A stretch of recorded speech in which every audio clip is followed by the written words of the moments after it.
Hello, everybody, and welcome to the Off-Grid Electrification and Impact Fundamentals webinar, the first of a long series of webinars. I want to remind to all the participants that this webinar is mainly designed for participants in the Efficiency for Access Design Challenge. So thank you all for attending. External people are obviously more than welcome. So today we'll talk about the fundamentals that students need to participate in this competition to get to understand the context and understand the competition. Can you please confirm you can hear me properly by raising your hand, which you should be able to do in the small box. Go to meeting.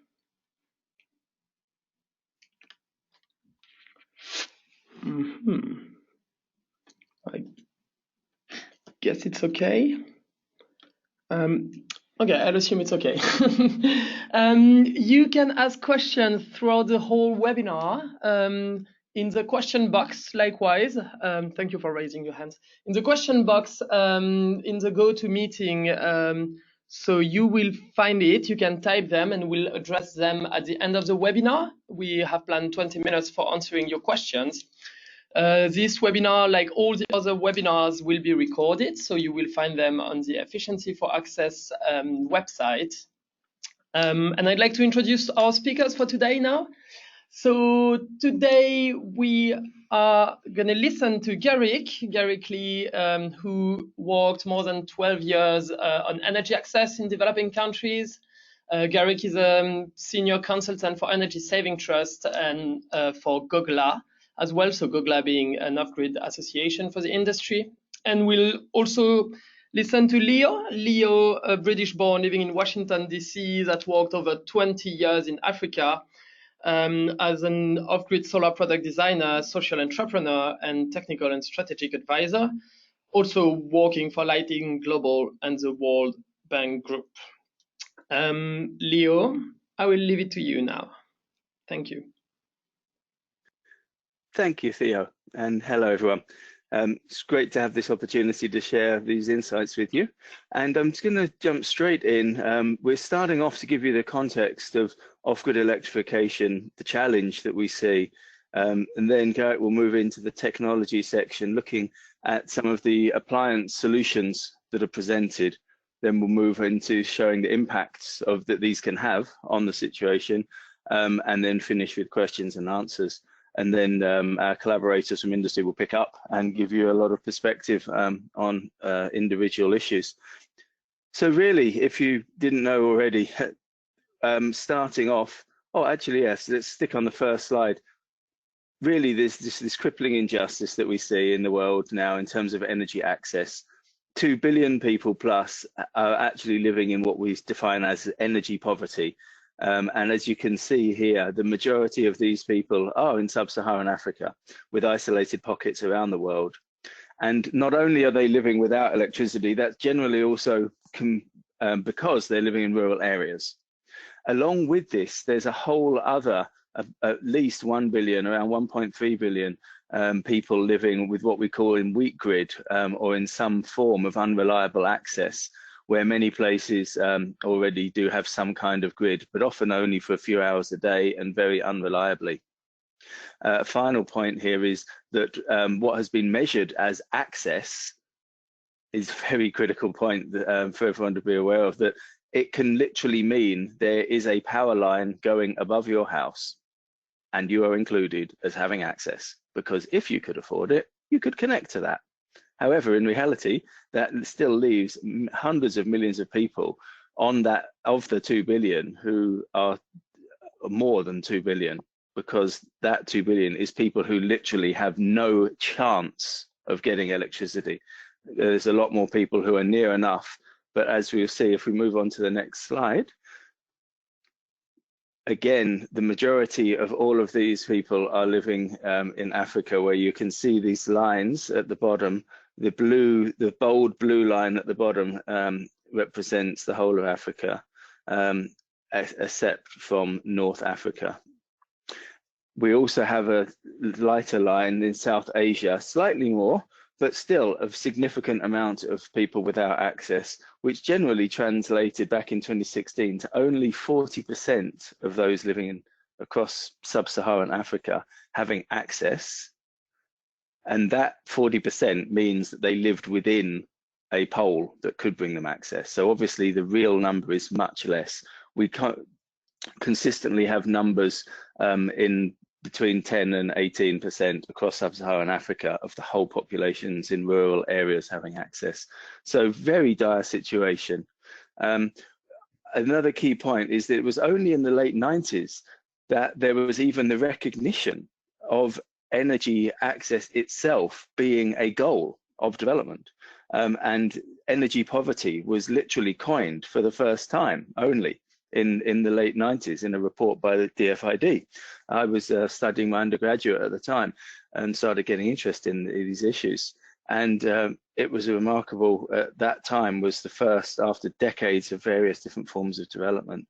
And so where we brought us to by now is that only about five years, I'm sorry, I can't remember the exact time, but the Sustainable Development Goals were launched, maybe it was around 2012, where we had the first ever definition of sustainable energy for all being a goal.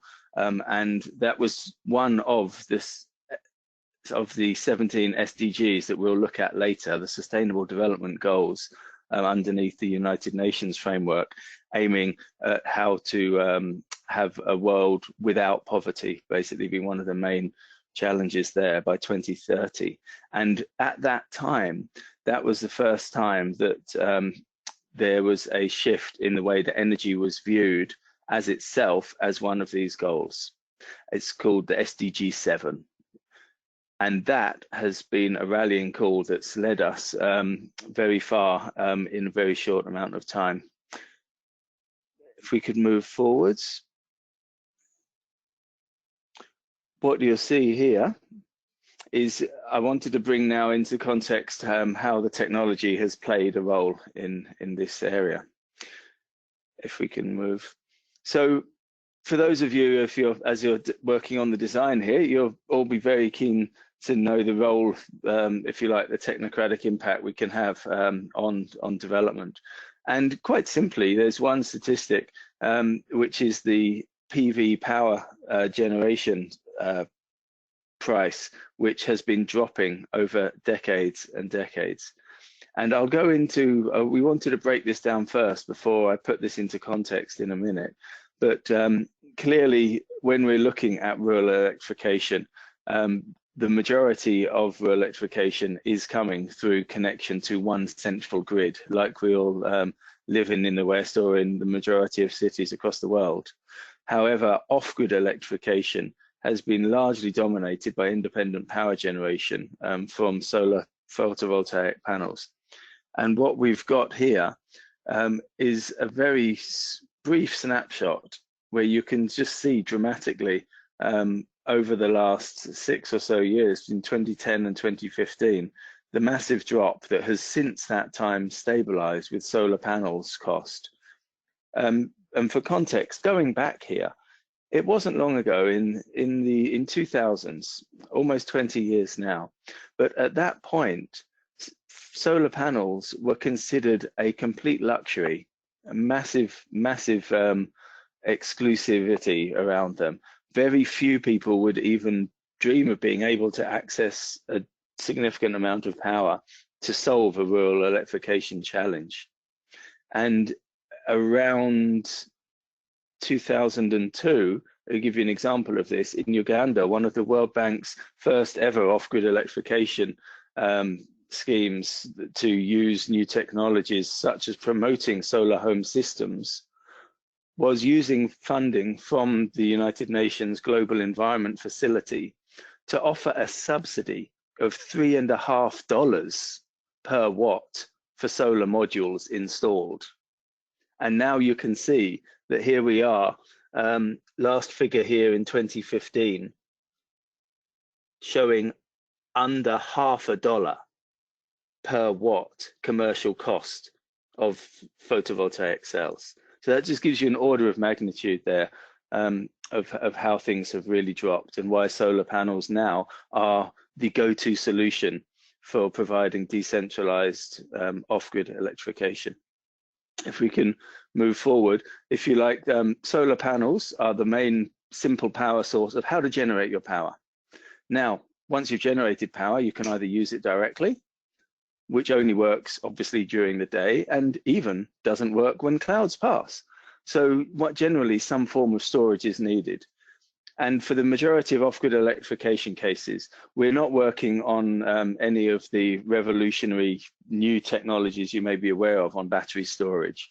Really, the revolution here is moving from glorified car batteries, lead acid batteries, which have been the traditional solar battery with a bit of modification of the last decades, moving away from those towards more modern forms of batteries, such as the lithium-ion phenomena. And so the lithium-ion battery price drop, again, is representative of a revolution on this time for battery storage. And you can see these prices here dropping from a massive $1,000 per kilowatt hour only in 2010 to where we are around now, well, we're actually just around $200 less right now, going much lower. And again, in context, when I started this work back in around 2000s, I was using what you may not be familiar with, nickel cadmium batteries, these awful rechargeable batteries. They were the best we had, and the revolution was nickel metal hydride.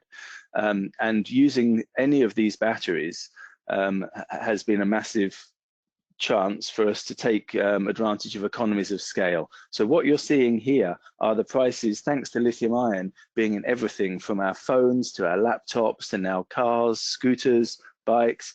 If you can imagine, the huge volume of all of that production has massively dropped the price, especially power tools as well, for example. So many of these existing battery technologies are what have enabled this situation for battery storage to revolutionize. And that's what I just really wanted to drive home. We now have a wonderful situation where solar module for power generation are relatively so cheap. Same with lithium-ion battery storage. And with those two getting together, you'll be able to see the massive piggybacking effect.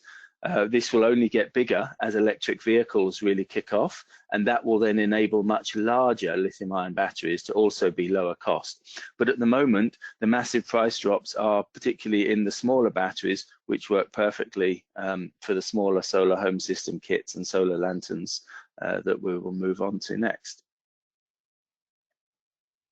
So this is an example.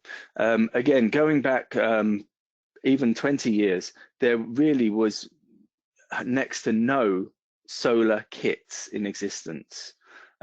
We have the concept of solar home systems that were used as a separate, very complicated technician installed energy solution, where a technician would literally have to get a single battery, a charge controller, a solar module, DC lights, cabling, switches, cut it all, measure it all, connect it all, customized one-on-one, such as if one could only get a suit by having it tailor-made. That was the solution for solar modules. And the early rural electrification initiatives had to fund massive rollouts of training programs and bulk procurement of individual batteries and have a whole fleet of those being installed in rural areas. This had a huge amount of challenges, as you could well imagine, in developing world contexts, predominantly with massive failures arising from poor installation and poor component choice. So no matter what one could do, there was a frustration where you had high prices of solar modules, relatively inelegant battery options of lead acid, but this potential for solar to do so much. Around in the early 2000s, this was when, as I say, Enter the Dragon, Chinese mass production started to revolutionize this. And that was when we saw the emergence of the first solar box kits, which were like a little telephone switchboard. Imagine a little metal lunchbox. When you opened it up, it had a small solar panel on one side, holes for stereo jacks, 3.5 millimeter. You jacks where you could plug in lights. I got my hands on one of these in 2000 in Uganda from a Chinese contractor who had started up a small local business after working to build the dam for power generation in the country. And that's just another example of how these innovations can spread. And he had brought over a small shipment of these kits to test. I got my hands on one, changed my life. I could just see this would be the future, and have stuck with it myself ever since on various different levels of personal design challenges, and then later small business. But the point I wanted to get to is, since then, we now have around 2008, the growth of solar home system kits, where they were being revolutionized to have small plastic packaging. And what we see here is the actual solution, which has now brought hundreds of thousands of solar kits to people across East Africa. M-Kopa having a solar box with this lithium-ion battery technology, including television package, solar panels, lights, and using the pay-as-you-go technology of using mobile phone credits to enable customers to pay for this slowly over time. That is literally the technology that goes all the way down to a couple of watt solar module with a few lights, up to 5, 8 charging mobile phones, and then up to around 20 watts and beyond, being able to power TVs as well. So that is the technology that we're talking about when you hear a solar home system kit. It's an electricity connection in a box there. If we can move on. That encapsulates what the change that we've seen under the Sustainable Development Goals is created what's known as the multi-tier framework. And if you look at the bottom line here, the Sustainable Energy for All, SE for All tiers are defined as measurable ways of attaining different levels of electricity access. Before that was created, there was simply a binary concept of, do you have a grid connection? Yes, tick, or no. If you had a grid connection, your house was connected. That was the only way the international development community accepted for recording off-grid electrification access. Solar home systems did not count for governmental planning purposes or for international targets. So as you can imagine, that created a whole new revolutionary way of working. If we can move on, what that ended up doing was using that SE for All framework, which you can find out more about, by the way, on the SMAP study from the World Bank, redefining energy access. The hyperlink's in the last slide, and there's a slide at the end giving you a bit more detail. But what that ends up showing us here, why this is so important, is the gray space on the top right-hand corner. All of what I was just saying to is trying to get to the point that with conventional off-grid electrification strategies, there is simply no way that getting a grid to poor people in a widely dispersed, challenging environment, it cannot be economically feasible, even technically feasible. And that has been the challenge for decades. There was no solution because of the high prices of solar panels, the technological challenges. We literally now have had, for the last 20 years, the opportunity to change this. And that is the space in the top right. Solar home systems have just moved to a mass commercial market through the dedicated support of the Lighting Africa, Lighting Global programs, and other work of international donor partners. And this is the area that we've been focusing on because of its proven commercial demand. There is the mini grid space, which is also providing a great amount of hope for many people. And there's still a lot of ongoing research into how much access can be provided through mini grids, but essentially you have the same challenge, making a grid, laying physical wires. If you like, it's akin to the old world of telephone connections, where you simply have poles and you have to string wires. Any problem happens, connection broken. And incredibly expensive, massive logistical challenge. So there are the right circumstances for solar home systems to revolutionize off-grid energy access. There's the right price, and now we are seeing companies have been innovating with radically new technologies, which you'll be seeing over the next month. They are the only solution that can work. As you see there, they are planned now in the world to at least 1/4 of off-grid people nowadays can be reliably connected using solar home systems. We could move on. And yet, this is what I wanted to just finish with, conveying the sense of the challenge to you. Let's remember that all of the work we are doing is occurring in developing countries where they have massive political, economic, social, geographic obstacles to development. That is why the situation is the way it is now after so long. And so this web is an indicator of overall political environment which was needed in order to successfully achieve energy access. You'll see the RISE database, which is able to provide a lot more of these statistics for every single country now in the world. What I just wanted you to get here was on a scale of 100% being the outer circle. Just have a look there at the challenges that you have in all of these basic elements of a functioning political framework for energy access. You have very little across the whole spectrum. In that situation, now imagine building a grid, building any large macro project. That's why it is so challenging. And that is, again, while the circumstances favor small off-grid solutions, such as solar home systems. And on my last slide, if we could just move on, you could just see now this is a way for you to remember the ecosystem of players that are involved in order to get solar home systems or any mass product to the end users. And you see on the top left, those OEM, Chinese manufacturers who can make a custom design for you or just off the shelf what they have to put your brand on with some small design tweaks. That's where a lot of this work has begun. You then have individual branded manufacturers where you can go design your own products, but you're relying on others to distribute and bring that to market. What we've seen in this off-grid solar sector are that there are some companies that literally do it all, from manufacture to distribution, and yet this has become incredibly challenging. And what we're now seeing is the disaggregation of the distribution channel, and that's where you could come in. You could see how many opportunities there would be as a designer there for you to design with all of these different groups of manufacturers there, or even just to work on the end user circumstances to learn designs to feed back into others.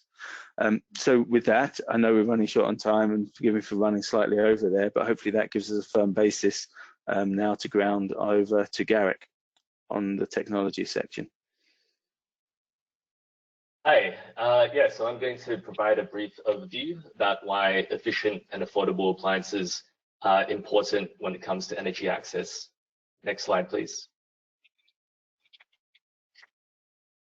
So the Efficiency for Access program, under which this design challenge operates, has a theory for change, or theory of change rather. This can be summed up in this sentence: appropriately designed and highly energy efficient appliances fundamentally improve the economics of energy access, maximizing the value of every available watt and putting modern energy services within reach of millions worldwide. So this is illustrated in this graphic, where off-grid solar plus appliances results in reduced upfront and lifecycle costs and improved service delivery and more affordable scaled access to modern energy services. Next slide, please. So how does efficiency actually improve the economics of energy access?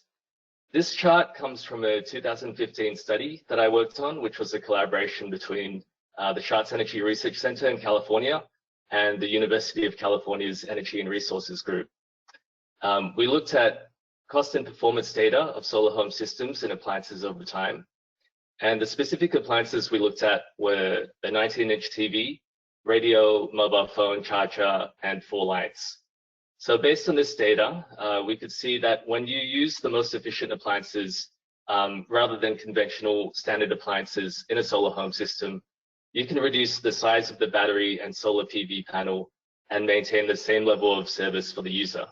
At the same time, the overall cost of the system comes down, because even though the appliances cost more, the reduction in the cost of the battery and solar PV more than make up for this. So the 2017 figure here is a projection based on the historical data and the forecasts we had at the time in 2015. And so this graph is focused on solar home systems, but in recent pilots, the use of super efficient, appropriately designed appliances have provided a much needed boost to mini grid business models as well. Next slide, please. So we're going to have a poll here just to get some interaction and get you guys thinking a bit about efficiency. So let's imagine the same solar home system with an efficient TV, fan, radio, 4 LED lights, and a phone charger, but we add on a conventional refrigerator as well. And so the whole system now requires a 700-watt solar panel along with a 300 amp hour battery to run. If we only change the refrigerator from the conventional refrigerator to an appropriately designed super efficient refrigerator, what do you think we can reduce the size of the solar panel and battery to while maintaining the same level of service? So the poll should be up, and I'll let the moderator decide when to go to the next slide.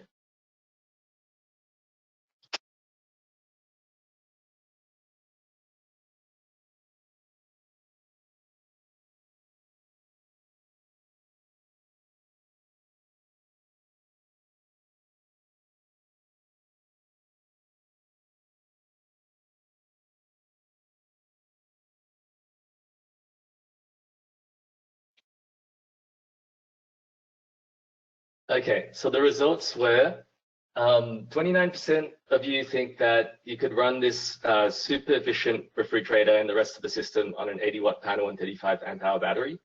43% think you could run on a 120-watt panel and 60 amp hour battery. And 29% think you could run on a 160-watt panel and 85 amp hour battery. So the answer is number one, the 80-watt panel and 35 amp hour battery. Yeah. So next slide, please. So this is illustrated in this slide. You can see that to power the conventional refrigerator, you need almost 9 times the amount of PV and more than 8 times the battery capacity than you would with a super efficient refrigerator. And the cost of a system that size would be prohibitive for off-grid customers. So yeah, you can see that if products are designed and developed explicitly for use in off-grid applications, it can potentially significantly increase affordability and unlock greater energy access outcomes. Next slide, please. So efficient appliances create a virtuous cycle whereby improving the performance and cost of appliances increases demand for energy services, which causes the market to scale up as entrepreneurs and energy service companies see the opportunity and jump in. And this competition and scaling up of markets should increase demand for appliances, which should ultimately feed back into improvements in the performance and cost of these appropriately designed appliances. Next slide, please. So there's a portfolio of appliances on the market and at the horizon of innovation. And energy access can be seen as a stack based on income levels and consumer demand, where consumers decide on obtaining appliances in addition to what they already have based on their income and energy demand. So solar lanterns and mobile chargers are the most mature appliances in the energy access context and are more universal to off-grid households with energy access. Fans, radios, TVs, and refrigerators are emerging appliances that some off-grid households with energy access have. And at the top of the graph, you can see electric cookers, irons, and sewing machines appliances on the horizon that are expected to be the next popular appliances for energy access consumers. Next slide, please. So we're going to have one more poll. So how do we achieve efficiency improvements? There's a number of technologies and designs that have been identified, And one such technology is a brushless DC motor. So the efficiency, so for this question, the efficiency of conventional refrigerators has been analyzed, and it's been identified that its efficiency can be improved by 60%. So what is the potential contribution of brushless DC variable speed compressors, which are brushless DC motors, to this efficiency increase? Can we bring up the poll? Yeah. So the options are 1, 10%, 20%, 30%, 40%, or 50%. So what's the contribution that brushless DC variable speed compressors can have to improving the efficiency of conventional refrigerators by 60%? So this can be a bit confusing, but let's just wait for the results.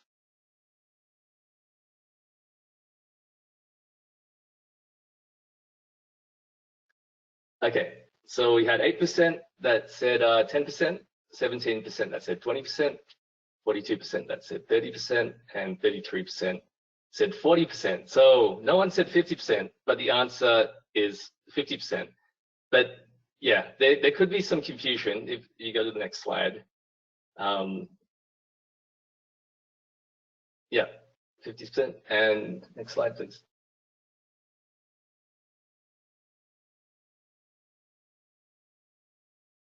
Yeah, so the contribution of the brushless DC variable speed compressor to the 60% improvement is 52% exactly. So yeah, there could have been some confusion in the way that you interpreted that question. But yeah, you can see it's a huge contribution that some technologies can have to improving the efficiency of refrigerators. And this is just one case, one example of how you can improve the efficiency of an appliance. Next slide, please.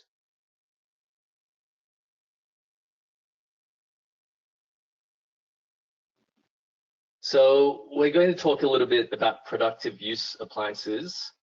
The World Bank Group Lighting Global Program very recently released a study focused on productive use appliances, and specifically productive use leveraging solar energy, or PULSE, as they termed it. So they define this as any agricultural, commercial, or industrial activities leveraging solar energy as a direct input to the production of goods or provision of services. So they've specifically looked at productive use appliances for agriculture. And the reason for this is that agriculture is the single most dominant sector in rural economies, where the majority of off-grid populations are living. Agricultural transformations are high on government and donor agendas, and PULSE in agriculture is an important growth segment for off-grid solar providers to expand the market and deepen customer relationships. And agriculture has a unique set of impact mechanisms that create multiplier effects on incomes, consumer spending, and growth in the real economy. So yeah, you can see that PULSE, productive use appliances that use solar, can have a huge impact on people's lives in off-grid areas. Next slide, please. So in this slide, you can see what solar-powered productive use appliances for agriculture are that are currently available. So there's three categories here. So the first one is irrigation pumps. And yeah, so there's different types of irrigation pumps, surface water pumps and submersible pumps. And they use between 75 watts and up to 22 kilowatts. And then we have cooling and drying appliances. So chilling systems, for example, for milk chilling, are important in many rural areas with livestock. Refrigeration could be household refrigeration. It can be commercial refrigeration for restaurants or other commercial applications. Selling cold drinks is a big money earner in many of the many rural areas. And also refrigeration, and freezing and ice making is also important in a lot of hot countries. where many of the off-grid customers are. And walk-in cooling units are part of the cold chain that's required to get goods from agriculture and from farming, from meat and fishing to the demand centers in towns and in cities. So that's an important appliance. And fan cooling for either cooling for industrial or commercial purposes, or it could also be residential purposes. And agro-processing is the other category. So flour milling, it's self-explanatory. Husking, threshing, hulling. So that's for rice, that's for maize, wheat, threshing as well. So yeah, processing of the raw crops into something that's more usable and saleable. And grating, for example, coconut grating is a common application. And then oil and nut presses, which is pressing nuts and seeds into to create oils that can be used in various other applications. I think that's my last slide. So I'll pass it back to Leo to finish off the webinar. Thanks so much, Garick. Great. Well, I hope everyone, you can see that slide and just now get to grips with some of the reality here of the technologies that already exist that can be both improved on, and also see some gaps there. Anything of new innovation that you can see. So what we're really emphasizing there, as Garick said, was the agriculture technologies, massive transformative impact in these countries, and therefore that's the big focus on agri-tech, but any of those different kind of productive uses. Alongside of that, there's of course what we also may not consider a productive use. If we could move on to the next slide, you'll see what about all those other appliances used in the domestic situation? Just reflect yourselves, how many did you use already today? Can you really clearly define which of those helped you be productive? Which just improved your quality of life? Which made it bearable? Which made you want to do all of this work in order to get those appliances? You know, all of these reasons here are often all wrapped up. So it's hard to say what are the impact a technology, in fact, even energy access makes in someone's life. And so what we've done here, the great colleagues of ours under CLASP as the layer co-managers next to EST, have taken the 17 Sustainable Development Goals and looked and made a case for how actually having access to electricity services, and obviously the appliances that transform that electricity into your impact in the world, 13 of these sustainable development goals are impacted by access to electricity. And you see this key there very nicely. This really is I think, you know, one could literally just keep this slide, and that alone could be a guiding point for all of this work. You can see at the bottom right in the key, the technologies that are associated with delivering on each of those sustainable development goals. It could even be a great creative exercise, you just to imagine what are the different ways that electricity access through appliances could lead to realizing all of those goals. You may be motivated by just one of them, for example, that you'd like to make a difference in. So in this area, you could keep that for reference, as I say, and focus on the household appliances on the right-hand side. That's just showing the flip side to the pulse that we just talked about with Garick there. All of those different points being made by refrigeration and how individual households or other areas could benefit in terms of the real impacts on people's lives. Let's just move quickly into the next few slides and we'll get to a bit more reality here. So moving back to the power generation source, your solar home system in a domestic context or in a small business, that's the kit that someone could have to power any appliances in their home. And there was a great full study on this. Last year, Powering Opportunity version 1 came out. We're literally just reviewing the next version now, Powering Opportunity 2, and then that will give some just full of impacts of the solar home systems. And again, this was simply not available even 5 years ago. There was no documentation of the real changes. So think how hard it must have been for designers and others to really work back without having a clear definition of the problem. You're in a unique situation now where you could have only got that by going into the field before. Now there's so much wealth of reports that you could just encourage you to make the most of. So just very clear, simple thing. Have a look at some of these stats. I'm just going to pick out a few and encourage you to read the rest. But what you're seeing is people are literally making more money thanks to having those devices at home. And these are transformative amounts of more money with people with often very limited opportunities there. Even on a more soft side, over 90% of customers feel safer with solar, with light at the switch of flick of a switch. You've got to consider the alternative was probably kerosene. People using the mobile phones as a window to the world, health improvements because of the lack of fumes on their bodies. So these are just in the area of being studied of solar home systems. But the main point is people are making more money, saving money, having new opportunities by literally being able to plug in to electricity, often for the first time in their lives. And imagine the difference that makes both in motivation and in practical sense for children. But moving now on to more appliance focus.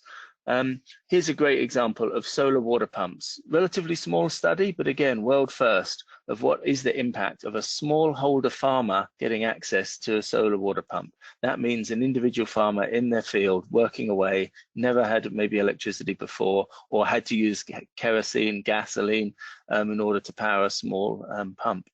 What we're seeing here are this is the percentage of people who reported each of these life-changing impacts. Overall, as you see, 80% of people found there's a true life improving quality of life change there.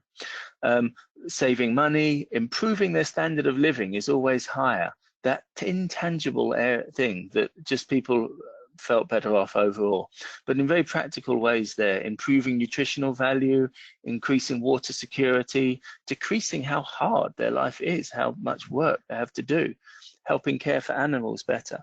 So massive variety of benefits coming from solar water pumps themselves, just to take one of the Pulse technologies. I'd like to move on to the next. You can see the benefits there from refrigeration. Now, this may seem pretty obvious if you imagine life without a refrigerator. But here, what we're focusing on are in a rural village where there may be no electricity or very little. Vendors literally have no ability to cool produce for purchase by customers. And here, we overall focus that many of the entrepreneurial uses of a refrigerator was in cooling juice, milk, sodas, in order for retailers simply to make more money and to deliver better service. Again, it may seem a small thing, but again, just in order of taking things for granted that we have, how many of us want ice in our drink or want a cold drink when you need to be refreshed? So that kind of situation there can both be a great income generating opportunity for rural people who need more opportunities, as it is in order to run profitable businesses, but more importantly, that they are actually delivering a quality of life benefit to people, which currently is limited to these few opportunities of chilling produce. We have similar studies underway to show the benefits from agricultural cold chain, from reducing food waste, from increasing food security. And of course, then there's the whole world of vaccine refrigeration, which is already very well documented. So if you weren't aware there, I just wanted to emphasize vaccine refrigeration is one of the most mature areas of refrigeration that exists, with standards from the World Health Organization of what a vaccine fridge needs to, specifications it needs to meet in order to win their tenders. So that vaccine fridge has been a driver of commercial market and innovation over the last decades. It's this commercial use of fridge that we're seeing pioneering, being enabled now. And so on my last slide here, before we move to questions, just wanted to move ahead. And what you'll see here, it's a little bit small, I apologize for this, but hopefully you can reflect on this later. I wanted to bring us back again to the reality here of where there are many different drivers on technology development and particularly use. Again, reflect on what we're seeing here is in the yellow bar, there's a ranking of the development impact, if you like, if you're working on a philanthropic or a personal well-being measure, such as donors, governments often are. Each appliance there is ranked of the potential development impact. And then this study worked on what the perceived consumer attraction to each appliance was, unrelated to, if you like, the intellectual or aspirational overlay of how this should make a difference in the world. This is what people said they really value. What did they want in their life? What would change their world? And first up there is light, simple as that. Modern electric lighting, transformative in itself, soon followed by televisions, smartphones, and then very quickly we see refrigeration, fans, and a commercial business, if you like, mobile phone charging. But also important to notice how high up radios are perceived there, the simple, humble radio, of how impactful that could be. And as you move down there, you see the laptops, relatively low, electric cook stoves, a whole variety of different technologies. But I just wanted to draw the attention there to both these examples. But as you see in the boxes there, comfort is frequently cited as being the most important purchase driver for a fan. That applies to many other technologies. And one of the things just to consider here is technologies enable people to access the modern world, whether it's through a phone or it's just through having that device.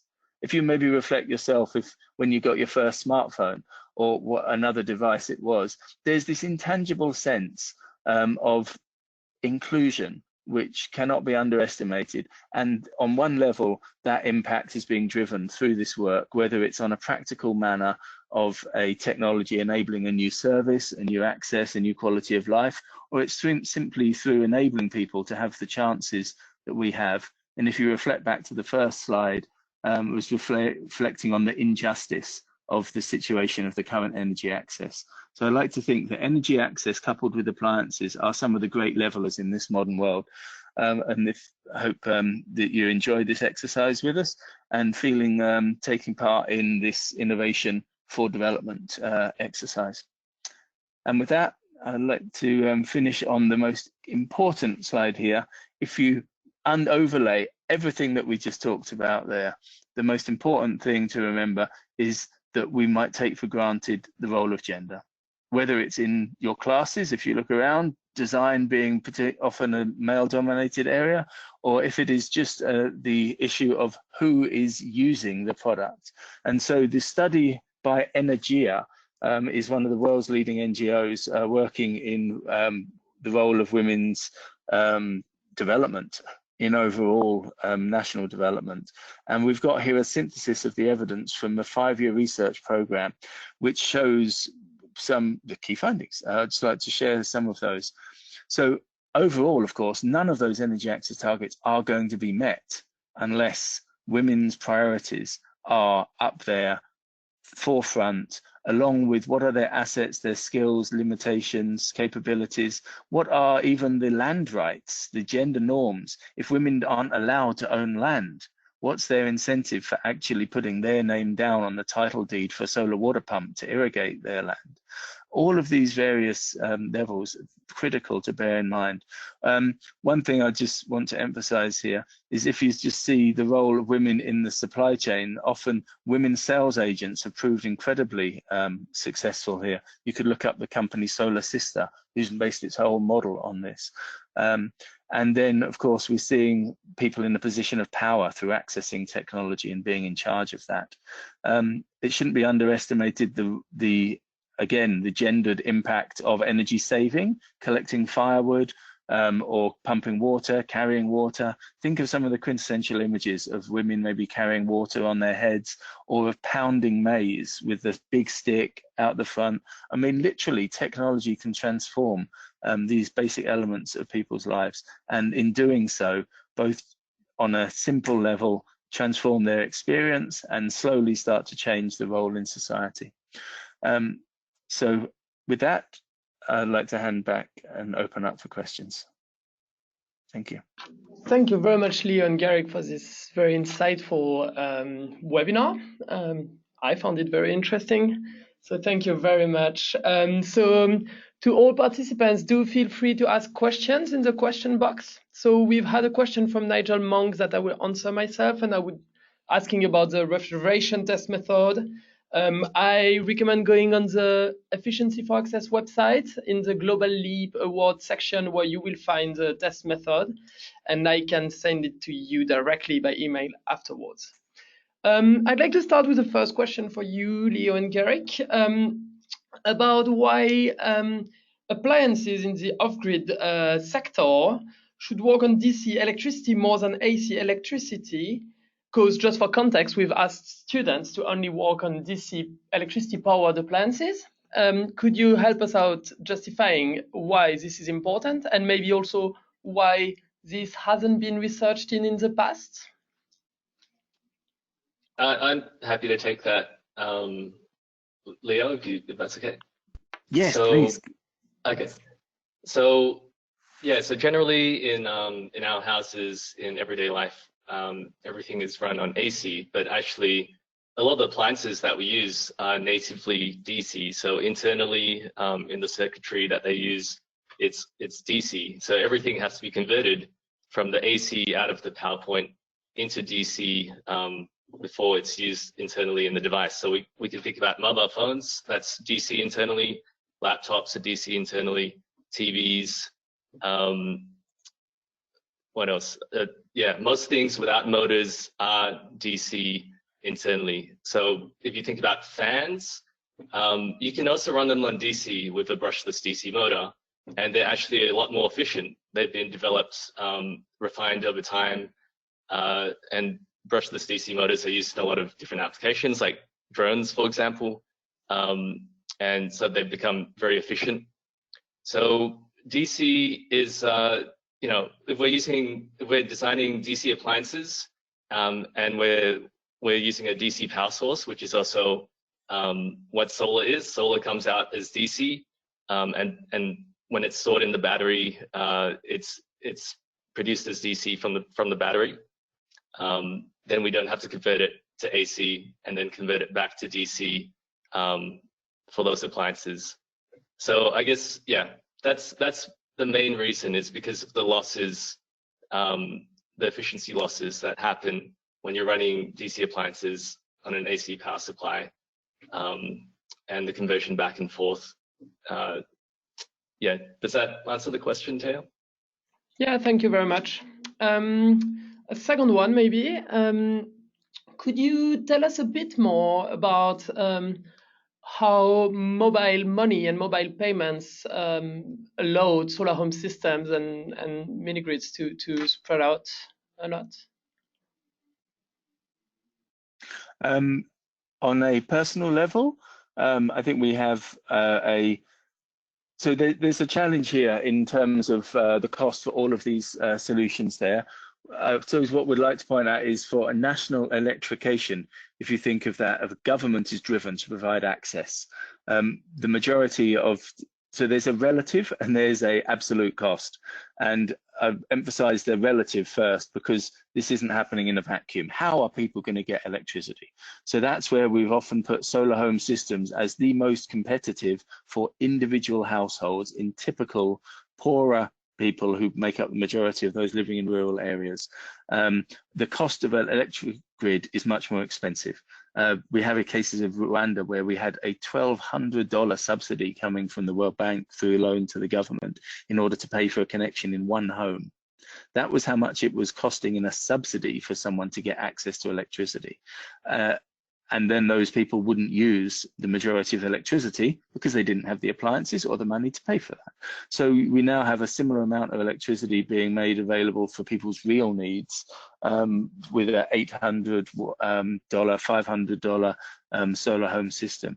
So what we're having now is a massive variety in cost, but the upfront cost of a small solar home system capable of powering a television is no less than around $400 in the market, often considerably more. absolutely unavailable for the majority of people. And so buying products over time through what we'd often call hire purchase has become the solution, where you pay slowly over time. And the revolution here has been through the advent of mobile phones and mobile money, creating the pay-as-you-go, pay-go revolution, where a technology has a chip inside it where it could be shut down by the owner of a product, such as the manufacturer M-Copa we saw earlier, who would then sell the product for a deposit and a monthly fee, where the user would then rent it, if you like, to own. And that is one of the biggest solutions to the payment gap problem that we see. So if you put those few things together, you have solar home systems or standalone systems being one of the most affordable ways to get hold of, and the most reliable way to get hold of small amounts of electricity. And then if one can pay for that over time, that also enables donors or governments to again subsidize the cost of that product, making it more affordable for individual users. And we're seeing a lot of things happening in this area. The same can go for appliances. They could have a lock inside them so that the customer could not use it unless they paid for it. But again, be very wary. Productive use is one of the biggest problems there, because there's no solution to that yet, because the last thing you want to do is shut down your customer's solar water pump and kill their crop. So there are limits still to the potential for pay-as-you-go to overcome some of these financial barriers, but we're in the early days. I personally think that we need massive continual amounts of development aid, no matter what, as is conventional for the grid sector. Is still almost wholly propped up by government and donor funding. If that is the incumbent, and that is Goliath, it seems a bit unfair for the Davids of the small solar systems to be out to beat that without the same opportunities. Thank you very much, and thank you to all people that attended this webinar. I want to remind all of the participants of the competition that next week we'll be hosting a technology-focused week. So every day at midday London time, there will be one webinar hosted by one of our industry partners, so people actually working on the ground. And each day will be focused on a different technology, starting with space cooling on Monday. I want to also remind the students participating that the challenge brief is a very good source of information if you don't know where to start with. A lot of links are in the brief that will lead you to useful resources, some that were mentioned during this very webinar.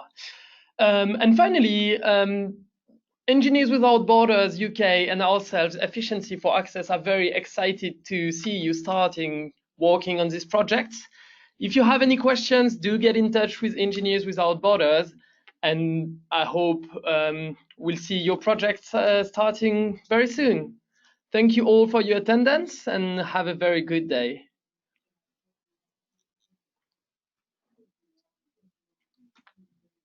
Done.